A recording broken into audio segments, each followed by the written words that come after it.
Eu quero que você abra sua Bíblia comigo em Jeremias capítulo 23.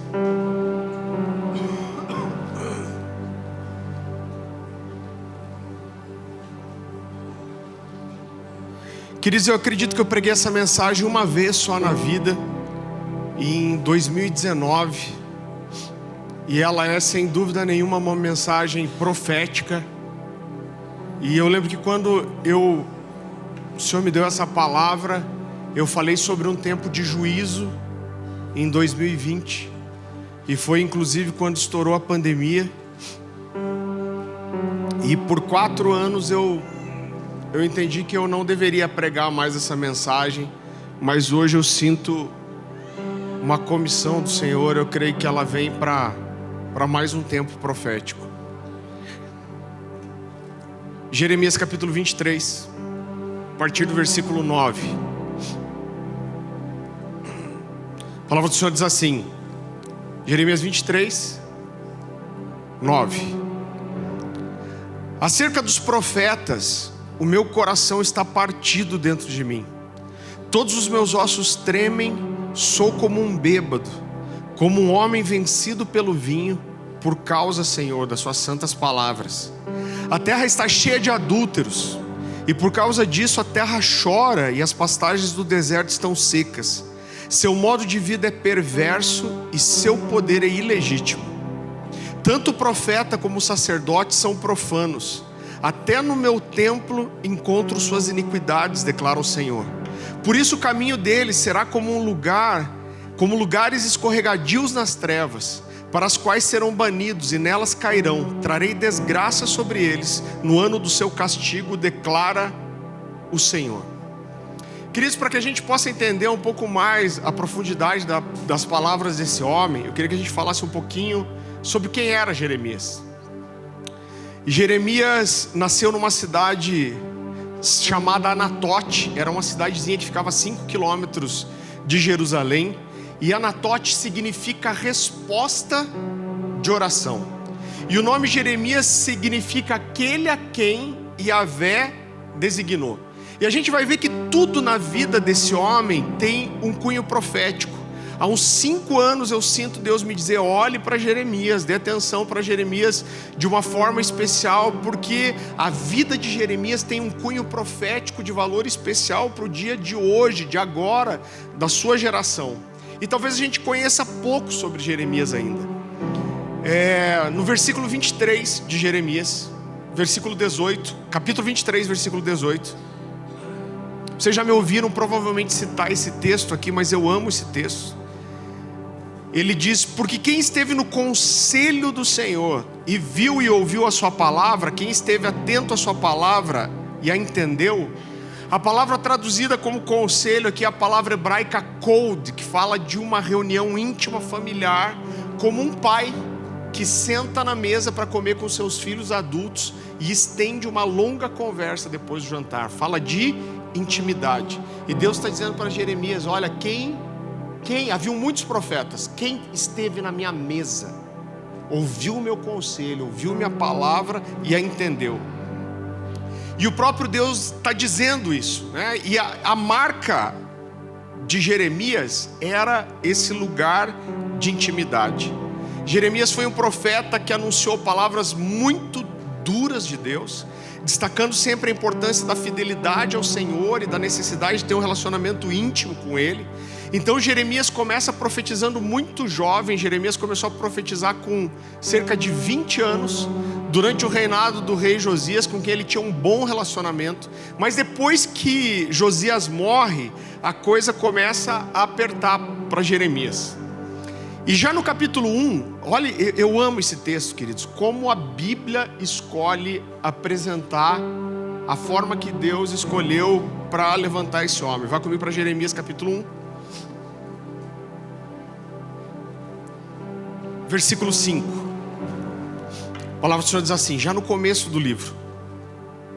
Antes de formá-lo no ventre, eu o escolhi. Antes de você nascer, eu o separei e o designei como profeta para as nações. Repita comigo, profeta para as nações. Mas eu disse, soberano Senhor, eu não sei falar, pois ainda sou muito jovem.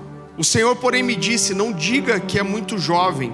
A todos a quem eu enviar, você irá e dirá tudo o que eu lhe ordenar. Não tenha medo deles, pois eu estou com você para protegê-lo, diz o Senhor. O Senhor estendeu a mão, tocou a minha boca e disse-me: agora põe em sua boca as minhas palavras. Veja, eu hoje dou a você autoridade sobre as nações e reinos, para arrancar, despedaçar, arruinar e destruir, para edificar e para plantar. Queridos, o contexto de Jeremias é que o povo havia se afastado muito de Deus. O povo havia se prostituído, se dobrado aos deuses de outras nações. Era um povo desviado. E Jeremias se levanta basicamente para profetizar o juízo de Deus. Se a gente fosse resumir a mensagem de Jeremias, é o seguinte: vocês estão afastados de Deus, vocês têm rejeitado a palavra dele, e ele vai trazer o juízo.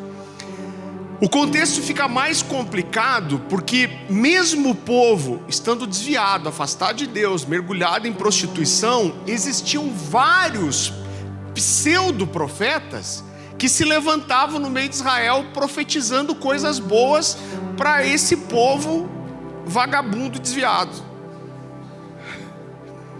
E a verdade é que Jeremias pagou um alto preço por isso, porque ele profetizou algo que os outros não profetizavam. Jeremias tinha uma personalidade muito forte. É interessante que Jeremias, de todos os profetas, ele é o que mais usa o pronome eu. Então ele diz: eu falo, eu anuncio, eu determino, eu digo. Parece que ele puxava para ele a coisa. Então Jeremias era valente, corajoso. Jeremias profetizou contra o povo, profetizou contra os sacerdotes, profetizou contra os profetas, profetizou contra a estrutura religiosa, ou seja, não faltou para ninguém. Jeremias é ferido por um sacerdote chamado Passur, e olha a reação dele. Irmão, esse cara era casca grossa. Jeremias capítulo 20. Eu vibro com Jeremias, irmão. Passur, filho de Imer, o mais alto funcionário do templo do Senhor, ouviu Jeremias profetizando essas coisas, que era justamente o juízo, mandou espancar o profeta e prendê-lo no tronco que havia junto à porta superior de Benjamim, no templo do Senhor.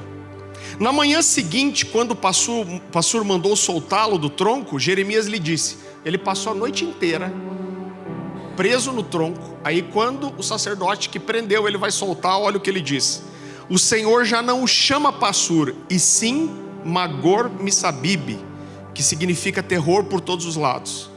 Pois assim diz o Senhor: farei de você o terror para si mesmo e para todos os seus amigos. Você verá com os próprios olhos quando eles forem mortos pela espada dos seus inimigos. Entregarei todo o povo de Judá nas mãos do rei da Babilônia, que os levará para a Babilônia e os matará à espada. Eu entregarei nas mãos dos seus inimigos toda a riqueza dessa cidade, toda a sua produção, todos os seus bens de valor e todos os tesouros dos reis de Judá. Levarão tudo como despojo para a Babilônia. Então assim, o cara estava preso e desceu a lenha. E ele termina dizendo: e você, Passur, e todos os que vivem na sua casa irão para o exílio, para a Babilônia. Lá vocês morrerão e serão sepultados, você e todos os seus amigos, a quem você tem profetizado mentiras.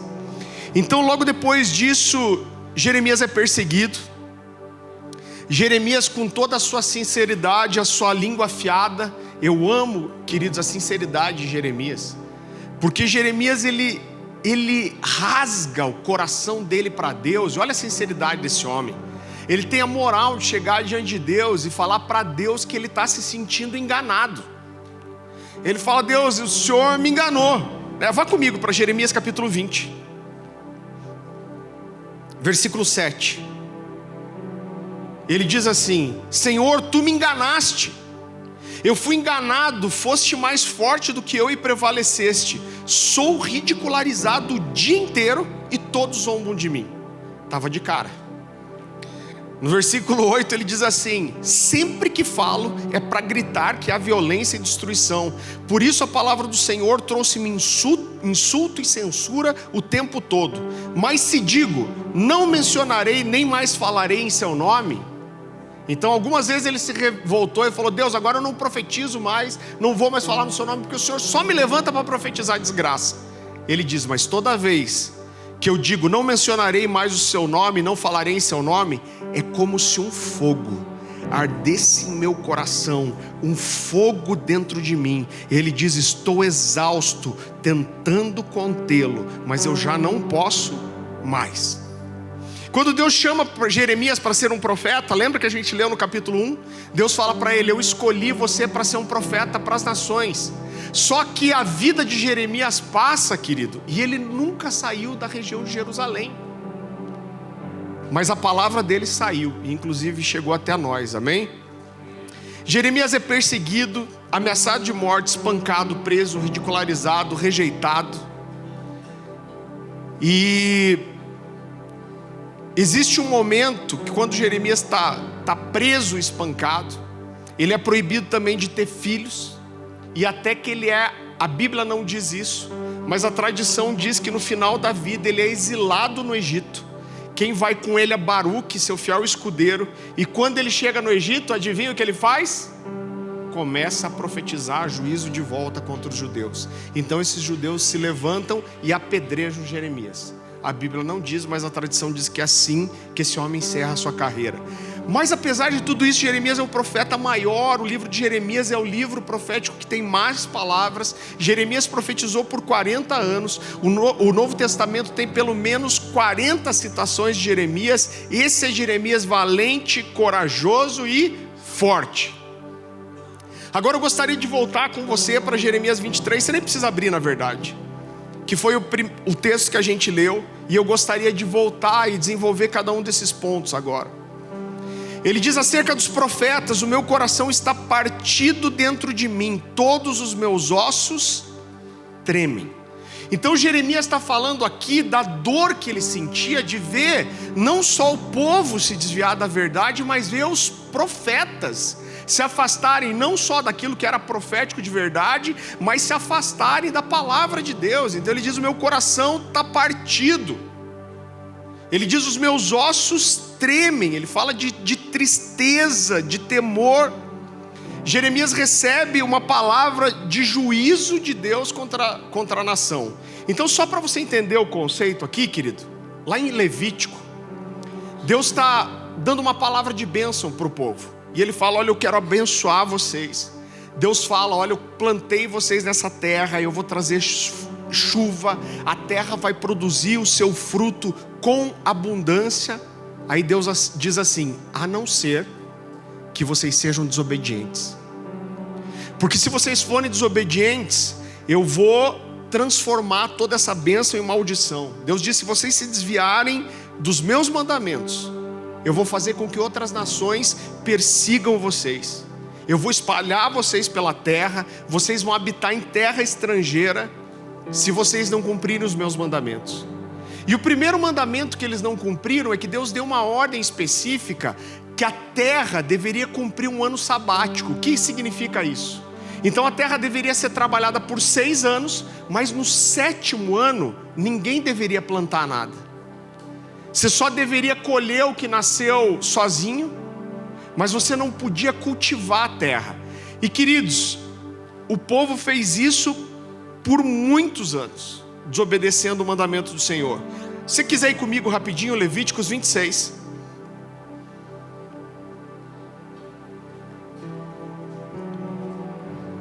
Levíticos capítulo 26.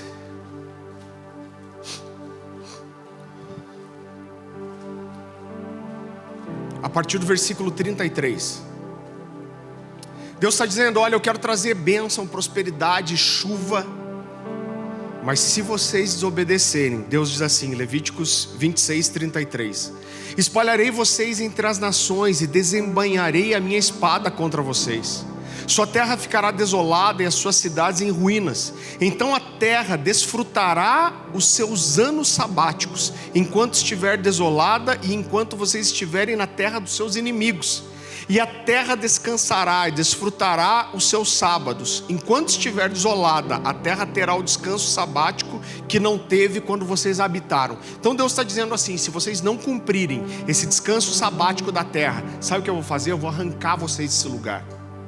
Eu vou espalhar vocês pelas nações, vocês vão ser escravos de outros povos, e assim a terra vai descansar, e vocês vão pagar pelo descanso que a terra não teve. E aí qual é o contexto aqui? Desde que o início do reinado do rei Saul, e até a invasão de Jerusalém pelos babilônios, que são os dias aqui de Jeremias, a terra ficou 490 anos sem receber o descanso sabático. E Jeremias foi o profeta que entendeu isso, ele ouviu isso do Senhor. Então quando Deus permitiu que a Babilônia invadisse Jerusalém, invadisse a região, e eles fossem levados cativos, Deus falou para eles ainda, Deus falou para Jeremias ainda: avisa o povo que eles vão ser cativos por 70 anos. Por quê? 490 anos, a cada 6 anos, um ano de descanso. O povo estava devendo para Deus 70 anos de descanso da terra. E Deus falou: eu vou deixar Nabucodonosor invadir, eu vou deixar esse povo ser escravo e espalhado, até que esses anos de descanso se cumpram. E é muito interessante o que Deus faz, porque Deus fala para Jeremias: eu vou pôr uma canga no pescoço deles. O que era a canga? A canga é chamada de jugo também, que é aquele arco de madeira que é colocado no pescoço do boi para ele puxar o arado. E Deus fala para Jeremias assim: ó, põe uma canga no seu pescoço e vai no meio dos profetas e dos sacerdotes, e fala que eles vão ser escravos da Babilônia por 70 anos. Agora, quando Jeremias começa a profetizar isso, querido, e ele fala: vocês vão ser escravos por causa do pecado de vocês. Haviam, como eu falei, outros profetas, e havia um cara chamado Ananias, que enquanto Jeremias estava dizendo que iam ser 70 anos de castigo, Ananias se levanta e diz: assim diz o Senhor, dentro de 2 anos eu vou quebrar o jugo dos babilônios e vocês vão ser libertos. Irmão, esse texto é engraçado, você pode voltar lá e ver depois. Jeremias 25. Ele fala assim: em 2 anos o Senhor vai quebrar o jugo e libertar vocês. E Jeremias diz assim: 2 anos? E ele diz: amém. Tomara que seja assim mesmo, que Deus cumpra essa sua palavra. O desejo verdadeiro de Jeremias é que houvesse paz. Mas depois ele diz assim: olha, ouçam você, Ananias, e todos aqui. Outros profetas antes de mim já profetizaram o que eu estou dizendo. Ele está falando da referência de Levíticos. Ele está dizendo: o que os outros profetas antes de mim e de vocês profetizaram? Que quando o povo se desvia de Deus, o juízo vem. E aí ele diz assim: o tempo vai mostrar quem de nós dois é profeta de verdade. E a Bíblia fala que Ananias avança em Jeremias, quebra a canga do pescoço dele e ainda repete: assim como eu quebrei a canga do seu pescoço, em 2 anos Deus vai quebrar o jugo dos babilônios. E aí Jeremias fica de boa, ele vai saindo, vai indo embora, mas daí Deus fala para ele assim: volta lá. Eu imagino Jeremias: ai Deus, sério? Deus fala: sério. Aí ele volta e fala assim: Deus mandou dizer para vocês quebraram essa canga de madeira, mas Deus mandou dizer que Ele vai colocar uma canga de ferro no pescoço de vocês. E aí ele vira para Ananias e fala assim: e você que está profetizando o que não é de Deus, ainda esse ano você vai morrer. O resultado foi que 2 meses depois, Ananias estava morto. E queridos, quando eu olho para isso, eu vejo que Ananias e outros profetas que profetizavam a mesma coisa e incitavam o povo contra Jeremias, eram profetas da destruição. Por quê? Eu já vou te dizer por quê. Depois disso, Jeremias foi proibido inclusive de ir no templo. Proibiram, eles não queriam mais ouvir. A gente não quer mais que você tenha voz. Agora vai comigo para Jeremias 23, 14.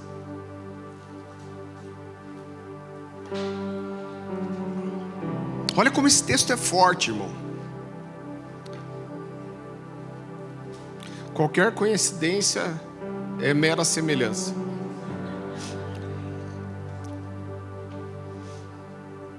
Jeremias 23, 14. A palavra do Senhor diz assim: e entre os profetas de Jerusalém vi algo horrível.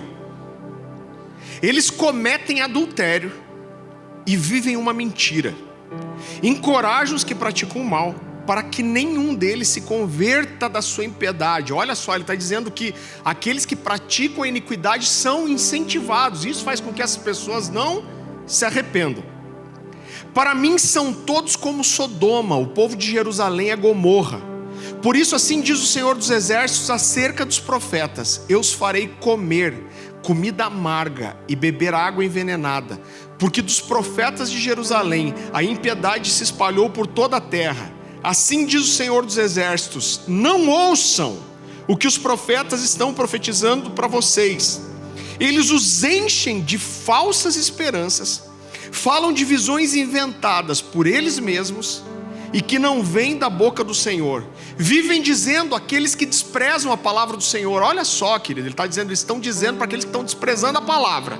Vivem dizendo para aqueles que desprezam a palavra do Senhor: vocês terão paz. E a todos os que seguem a obstinação dos seus corações, dizem: vocês não sofrerão desgraça alguma. E eu chamo essa mensagem de profeta. Esqueci o nome da minha palavra, gente. Profetas da destruição. Acontece às vezes. É a raiva. Eu chamei essa mensagem de profetas da destruição. Por quê? Porque Jeremias foi muito criticado. Ele foi chamado de o profeta chorão, de uma forma pejorativa. Por quê? Porque quando ele chegava, o pessoal falava: tá aí o profeta chorão, já veio chorar e reclamar de volta. E ele foi criticado porque ele só profetizava desgraça. Agora eu quero dizer que os profetas da destruição foram aqueles que profetizaram coisas diferentes de Jeremias. Sabe por quê? Ele está dizendo: eu vou trazer juízo do pecado, contra o pecado de vocês. Eles: não se preocupa, está tudo bem. Sabe o que aconteceu? Isso levou esse povo para desgraça. Então Jeremias diz: olha, outros que vieram de nós profetizaram juízos para aqueles que desprezam a palavra de Deus e as ordens de Deus. E ele diz: vocês vão mesmo profetizar uma coisa diferente disso? Esse povo está desviado e vocês vão mesmo dizer que eles não vão sofrer nada? Então homens como Ananias foram profetas da destruição, porque eles deixaram o povo à vontade com o seu pecado, irmão. Eu quero dizer que quando você vê alguém pregando uma graça e um amor de Deus que deixa as pessoas confortáveis do seu pecado, esse pregador não está servindo a Deus, está servindo o diabo. Está servindo o diabo, irmão. Você está mergulhado no pecado, com sua vida toda errada, adultério. Ele fala: não, Deus te ama, Deus vai te abençoar. Sabe quem é isso? Quem está falando isso é o diabo. E vai levar essa pessoa para a destruição, se ele achar que Deus fica indiferente à nossa rebelião. A destruição veio, aqui a gente tem que entender que a destruição veio não porque Jeremias profetizou. A destruição veio porque o povo não deu ouvido àquilo que Jeremias profetizou. Porque quando Deus levanta um profeta para falar: cara, fica esperto porque Deus vai trazer juízo. O que Deus quer é que haja arrependimento, para que Ele não precise trazer o juízo. Mas quando alguém vem e diz assim: Deus está vendo o pecado de vocês, e Ele vai vir e vai arrebentar todo mundo, alguém fala: não, legalismo. Esse cara julga todo mundo. Sabe o que acontece? O arrependimento não acontece, aí vem o juízo. Agora, por quê? Porque não existe pior condição do que alguém possa estar, irmão, do que alguém que está afastado de Deus e acha que está próximo. Por quê? Porque essa pessoa não encontra um lugar de arrependimento. Então a gente tem muitas vezes recebido um evangelho distorcido, onde tudo é amor, no final tudo vai dar certo. Existe um sexto ministério, que é o ministério do passar o pano. Eu queria fazer um outro ministério, sétimo. Você chamaria Ministério de Exortação Física. Eu tenho muita vontade disso.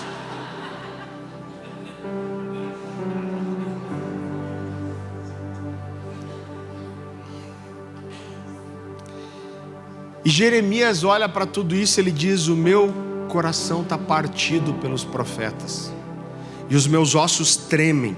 Por quê?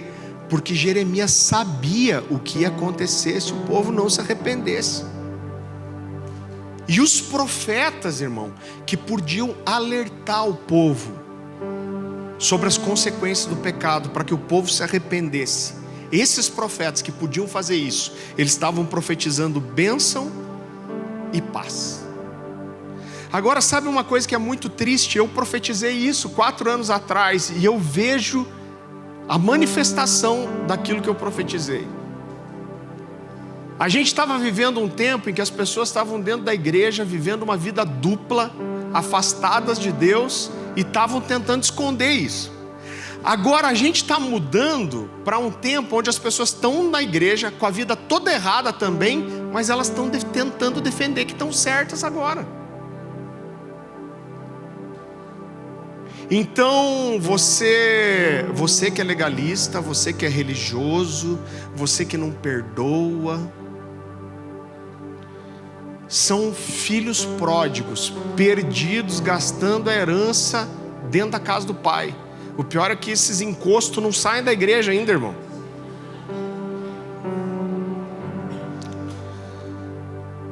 Mas nós temos muitos profetas dizendo que as pessoas querem ouvir: não, você está no pecado, você está mergulhado no pecado, mas está tudo bem, Deus te ama.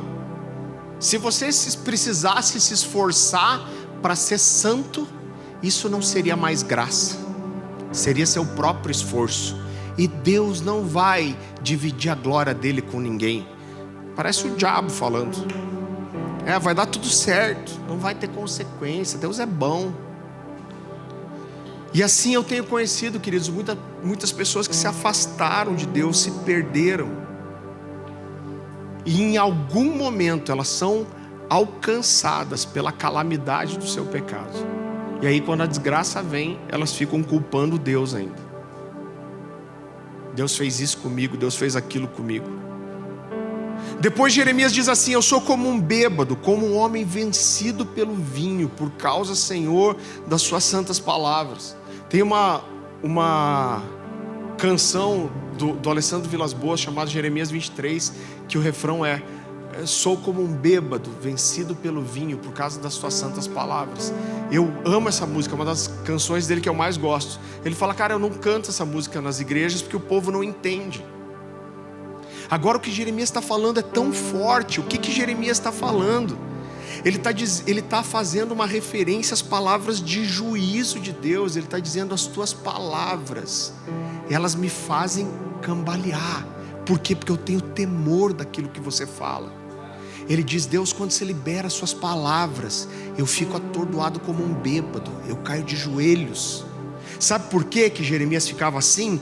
Porque ele recebia as palavras de Deus como aquilo que elas são: santas palavras vindas do Senhor.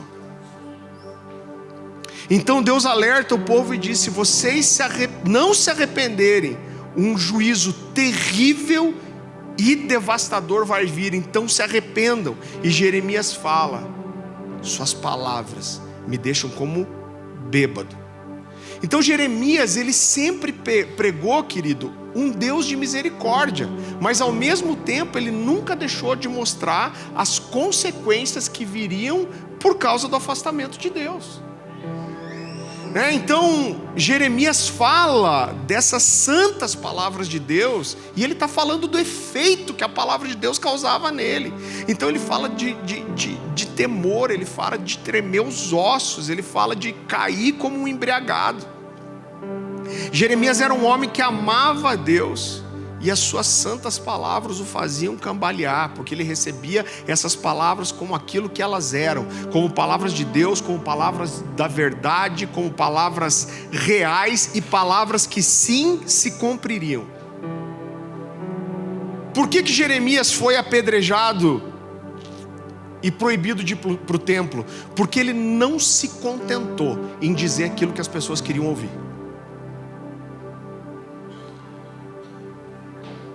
Porque ele não podia ser um profeta que é contra aquilo que a palavra de Deus dizia, aquilo que outros profetas das Escrituras já tinham profetizado. Ele não podia ir contra contra aquilo que Deus determinou nas Escrituras. Jeremias era um profeta bíblico em um tempo que as pessoas preferiam a mentira. Então, querido, essas pessoas, elas não queriam ouvir a palavra de Deus, elas queriam ouvir aquilo que era bom. Viva como você quiser e vai estar tudo bem. Eu costumo dizer que a palavra do Senhor para nós é: eu te amo e eu quero o melhor para você. Mas a versão distorcida pelo diabo diz: eu te amo e eu quero que você tenha o que você quiser. Agora me assusta, sabe uma coisa que me assusta, querido? Me assusta, fere meu coração. É ver como essa geração não conhece a palavra de Deus. A gente está com a igreja cheia de pessoas que não conhecem. Eu não estou falando da gente aqui, mas as pessoas não conhecem a palavra de Deus. Então elas estão satisfeitas em sentir, elas estão satisfeitas em pensar, elas estão satisfeitas em achar. Então é por isso que profetas como Ananias encontram um lugar no meio do povo. Então você entra, é assustador isso. Você entra, irmão, você sabe que a gente se manifestou nas redes sociais essa semana. Agora é triste, porque muitas pessoas querem conversar com você e elas dizem assim: não, mas eu acho, eu sinto, eu penso. Mas não tem ninguém para dizer: não, a palavra de Deus diz isso aqui, ó. Irmão, eu quero te dizer, você pode achar, pensar, sentir o que você quiser. Isso não tem valor nenhum se não tiver alinhado com as Escrituras e com aquilo que a Bíblia diz. Eu lembro que eu ouvi alguém dizendo uma vez: sabe o que a gente precisa? A gente precisa de pessoas que não digam eu acho, eu penso, mas digam assim diz o Senhor. E o que o Senhor diz está nas Escrituras. Então, num tempo de falsos profetas, quem vai anunciar as palavras de Deus? Você sabe que no Antigo Testamento os profetas tinham aquilo que vai ser chamado algumas vezes de os moços dos profetas, ou os alunos, os discípulos dos profetas. Jovens que estavam dispostos a servir esses profetas e receber deles o encargo profético. Entenda que quando eu estou falando de encargo profético, não é só no sentido de revelar alguma coisa ou de profetizar algo que vai acontecer, mas o encargo profético no sentido de anunciar a verdade. Então Elias tinha Eliseu, Eliseu tinha Geazi, Jeremias tinha Baruque.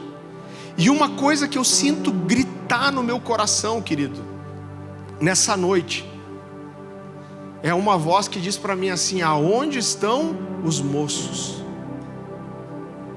E quando eu falo onde estão os moços, eu não quero falar dos jovens só, mas eu quero falar daqueles que talvez não tenham nenhuma grande representatividade, não sejam conhecidos, a não ser pelo Senhor, e que conseguem se levantar e anunciar a verdade num tempo de mentira. Como disse Spurgeon: sejamos valentes pela verdade num tempo de mentira. Quem está disposto a conhecer a palavra do Senhor, ouvir a palavra do Senhor, entender e anunciar, irmão. Jeremias 23:18, como eu falei, diz: porque quem esteve no conselho do Senhor e viu e ouviu a sua palavra, esteve atento à sua palavra e a entendeu. Isso é ser um profeta, está na mesa de Deus, ouvir e conhecer a sua palavra, está atento a ela. Jeremias era esse profeta que os ossos tremiam, que derramava lágrimas, que intercedia pelo povo. Ele conhecia a palavra do Senhor. Sou como um bêbado, eu sou vencido pelas palavras da tua verdade. Então, mais do que nunca, nós precisamos de uma voz profética levantando, querido, no meio da igreja. Eu acredito sim que no meio disso vão ter pessoas que vão ser mais conhecidas que outras. Mas eu tenho uma frase de algum pregador conhecido, eu não lembro se foi Charles Finney ou alguém, mas ele diz assim, que uma pessoa com a Bíblia na mão tem autoridade para dizer que todos os outros estão errados. Então não importa quem você é, importa quem respalda aquilo que você fala. E eu creio que é um tempo onde a gente precisa mais que nunca, esses valentes pela verdade, pessoas que vão se levantar e dizer, assim diz o Senhor, que não vão dizer eu acho, eu penso, eu sinto, mas a palavra de Deus e o Deus da palavra dizem isso. Que vão profetizar não só profecias, mas anunciar a palavra de Deus. Agora eu te digo uma coisa, quando Deus levanta um profeta, nada fica como era antes. Nada. Deus não levanta um profeta que Ele levantou e não existe mudança, sempre existe. Agora, duas coisas podem acontecer. Quando Deus levanta um profeta, ou há quebrantamento e arrependimento e Deus traz graça, favor e conserto. Ou o coração se endurece e aí o que Deus traz é juízo. Irmão, a gente está gravando isso. E isso vai ficar registrado. Eu creio de todo o meu coração. Quando começou todo esse movimento, eu não tinha intenção de fazer o barulho que a gente fez. Mas eu creio que nós estamos entrando em uma estação de juízo de Deus. O Senhor vai varrer a casa. E o juízo sempre começa dentro da casa. É daqui para fora. Quando a gente olha para trás, você pode ver um rastro de corpos das pessoas que são feridas por causa do pecado dentro da igreja. Você sabe que quando uma liderança peca, irmão, envergonha o evangelho, o que eu preciso fazer? Eu preciso pedir perdão também para o meu vizinho. Então, quando eu peco contra a igreja, eu firo a igreja, eu firo o corpo, eu preciso me consertar com a igreja. O clamor do meu coração é para que Deus venha e varra a casa. Quando essas coisas vão se perpetuando, continuando, isso tira a credibilidade, irmão, do evangelho. Isso prejudica todos os que são sérios e honestos. Isso traz legalidade espiritual. Então são tempos sérios. Agora a gente tem falado, eu creio de todo o meu coração, esse ano é especial, irmão. E uma das coisas que antecede qualquer tempo de avivamento e despertamento de Deus é uma coisa chamada arrependimento. Arrependimento.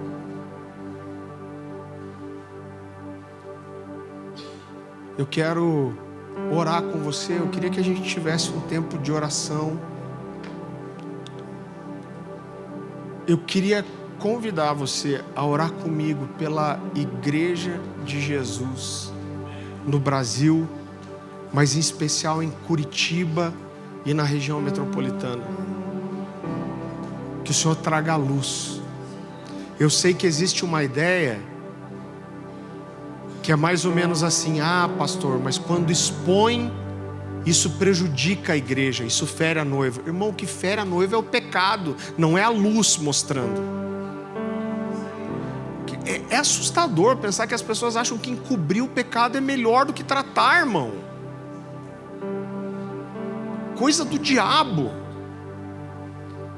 Então o que fere a igreja é o pecado, e o pecado tratado da forma errada é pior ainda. Então eu quero que você clame comigo, que o Senhor nos livre dos lobos, que o Senhor Jesus limpe a igreja de Curitiba. Você sabe que eu estava orando ontem e hoje,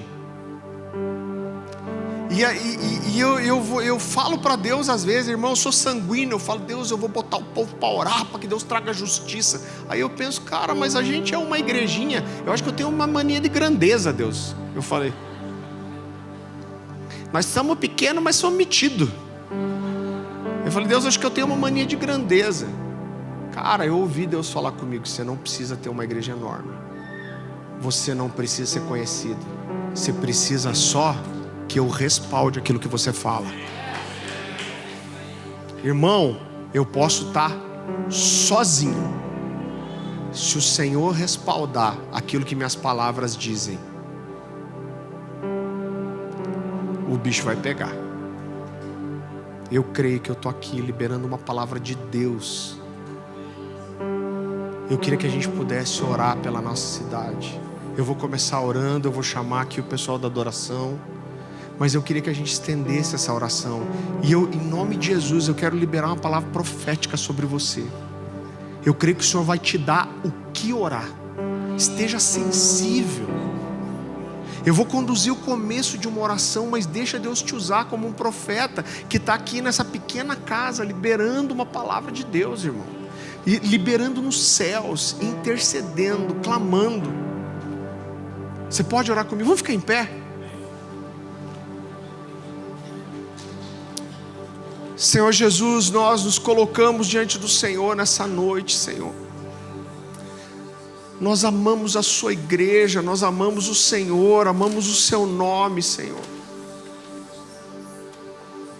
Nós amamos a sua vida, nós amamos a sua palavra, nós amamos a verdade, Senhor. E em nome de Jesus nós clamamos, Senhor meu Deus, por uma estação de vida sobre Curitiba, sobre o Brasil. Mas nós queremos clamar aqui sobre Curitiba e região metropolitana, que é o lugar onde o Senhor tem nos plantado, Pai. Nós nos levantamos aqui, nós pedimos perdão pela nossa nação. Nós te pedimos perdão pelo adultério dos líderes, Pai.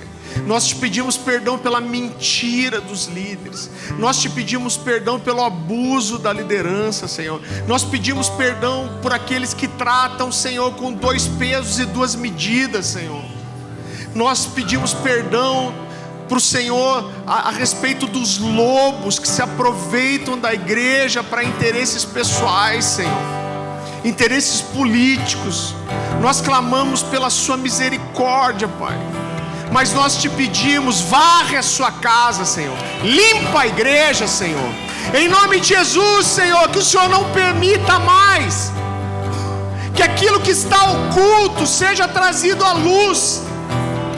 Nós estamos agora, Senhor, como Jeremias aqui, vencidos, Senhor, pelas suas santas palavras, Senhor, como aqueles que temem e tremem, Senhor. Mas estamos aqui, a tua palavra diz: bem-aventurados são aqueles que têm fome e sede de justiça, porque eles serão saciados.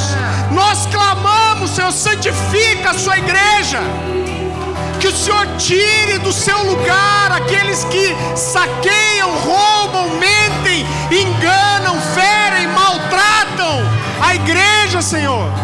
Aqueles que têm deixado um rastro de corpo, Senhor, daqueles que são feridos pela mentira, pela iniquidade, pelo adultério, pelo engano, pelo abuso, Deus.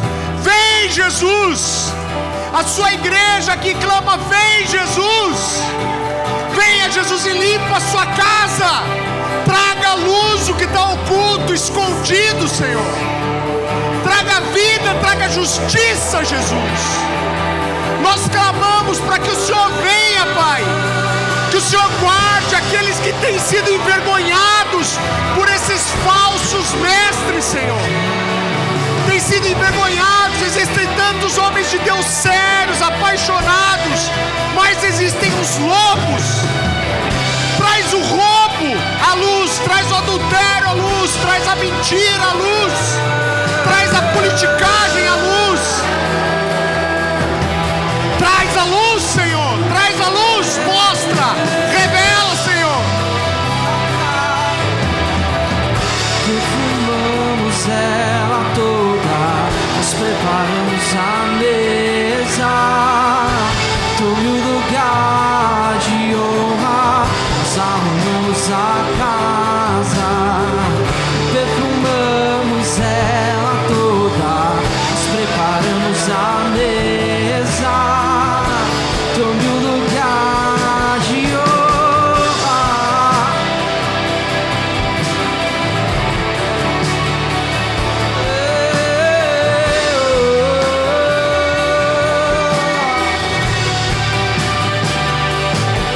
Então liberta-me de mim. Eu quero ser a tua casa. Se você estiver aqui, eu sei, eu venço o pecado.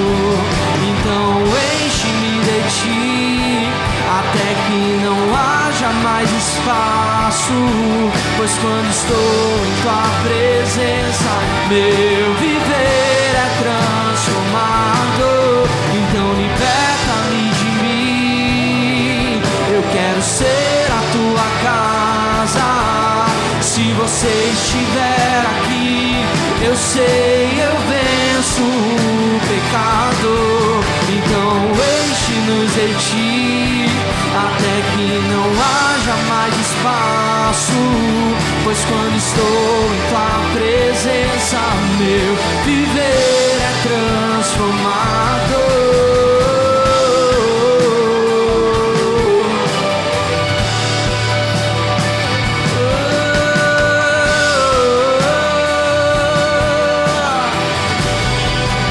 Uma vez que eu coloquei os meus olhos em ti, nada mais me satisfaz.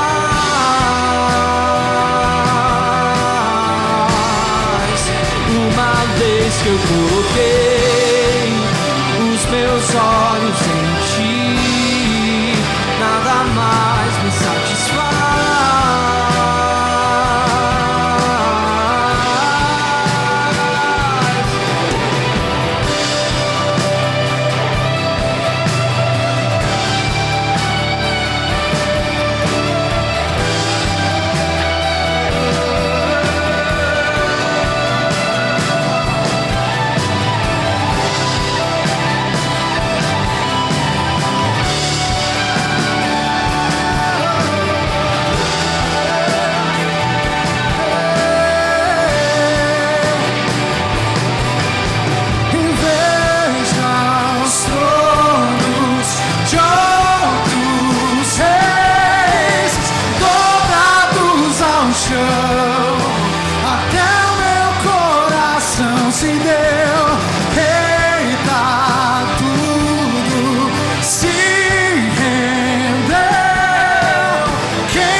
Se deu, eita, tudo se rendeu. Quem não louvará e quem não temerá o Rei? Que importa é que ele cresça, maior que toda sombra que a gente projetou. Que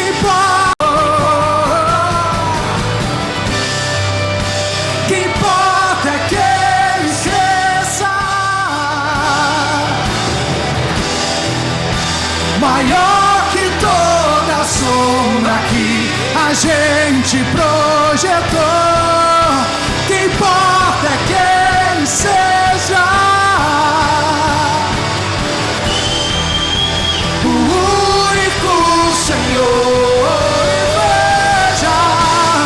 veja os tronos de outros reis dobrados ao chão, até o meu coração se deu. Eita, tudo se rendeu.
eu acho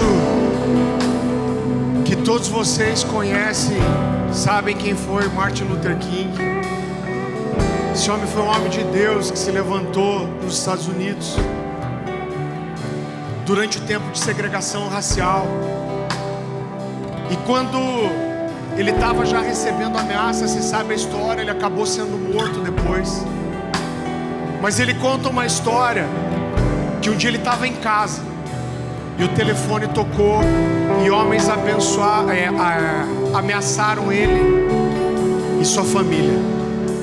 E ele sentou na mesa da cozinha e começou a chorar. E ele falou: Deus, eu preciso saber que o Senhor está comigo. Eu preciso saber que o Senhor está comigo. Ele falou: Deus, estou me sentindo sozinho. E ele conta que por 3 vezes ele ouviu a voz de Deus falando de forma audível com ele: Martin, você nunca vai estar só. E Martin Luther King disse uma frase que é muito forte para o meu coração.